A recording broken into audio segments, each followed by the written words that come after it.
ಪಾಕಿಸ್ತಾನದಲ್ಲಿ ಸಂಧಾನ ಸಭೆ ಅನ್ನೋದು ಮುರಿದು ಬಿದ್ದ ಬೆನ್ನಲ್ಲೇ ಇಸ್ರೇಲ್ ಮೇಲೆ ಮುಗಿ ಬೀಳೋದಕ್ಕೆ ಮುಸ್ಲಿಂನ ದೇಶಗಳು ಮುಂದಾಗ್ತಾ ಇದೆ.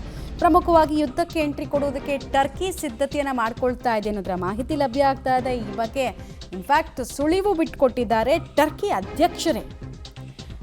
ರಿಸೆಪ್ ತಾಯಿಪ್ ಎರ್ಡಗಾನ್ ಈ ಸುಳಿವನ್ನು ಕೊಟ್ಟಿರೋದು. ನಾವು ಅನಿವಾರ್ಯವಾಗಿ ಧುಮುಕ್ಬೇಕಾಗತ್ತೆ ಕಣಕ್ಕೆ ಅಂತ ಅಂತಿದ್ದಾರೆ. ಟರ್ಕಿಗೇನಪ್ಪ ಸಂಬಂಧ ಅಂತ ನೀವು ಕೇಳ್ಬೋದು. ಪಾಕಿಸ್ತಾನ ಮತ್ತು ಟರ್ಕಿ ಎಲ್ಲ ಮುಸ್ಲಿಂ ರಾಷ್ಟ್ರಗಳಿಗೆ ಒಂದೇ ಅಜೆಂಡಾ. ನಮ್ಮ ಈ ಭೂಪಟದಲ್ಲಿ ಯಹೂದಿ ಅನ್ನುವಂತಹ ರಾಷ್ಟ್ರ ಇರಬಾರ್ದು ಅಂತ. ಸೊ ಅವಕಾಶ ಸಿಕ್ಕಾಗಲೆಲ್ಲ ಅದರ ವಿರುದ್ಧ ಕತ್ತಿ ಮಸಿಯೋದಕ್ಕೆ ಪ್ಲ್ಯಾನ್ ಮಾಡೋದಕ್ಕೆ ಒಂದು ಜಾಗ ಹುಡುಕ್ತಾ ಇರ್ತಾರೆ.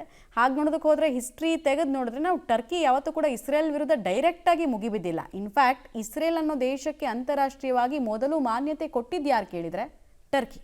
ಬಟ್ ಆಮೇಲಿಂದ ಅವರ ಸಂಬಂಧಗಳೆಲ್ಲ ಅಳಿಸ್ತಾ ಹೋಯಿತು. ಸ್ಪೆಷಲಿ ಟರ್ಕಿಶ್ ಆಕ್ಟಿವಿಸ್ಟ್ಗಳನ್ನು ಇಸ್ರೇಲ್ ನಿರ್ದಾಕ್ಷಿಣ್ಯವಾಗಿ ಕೊಂದ ಬಳಿಕ ಇವರಿಬ್ಬರ ಸಂಬಂಧ ವಿಪರೀತವಾಗಿ ಹಳಸಿ ಹೋಗಿದೆ. ಈ ಕಾರಣ ಕೂಡ ಮೇನ್ ರೀಸನ್ನು ಟರ್ಕಿ ಎಂಟ್ರಿ ಕೊಡೋದಕ್ಕೆ. ಇಲ್ಲಿ ತನಕದ ಯುದ್ಧದಲ್ಲಿ ಟರ್ಕಿ ಯಾವತ್ತೂ ಎದುರು ಬದಲು ಆಗಿಲ್ಲ ಇಸ್ರೇಲ್ಗೆ.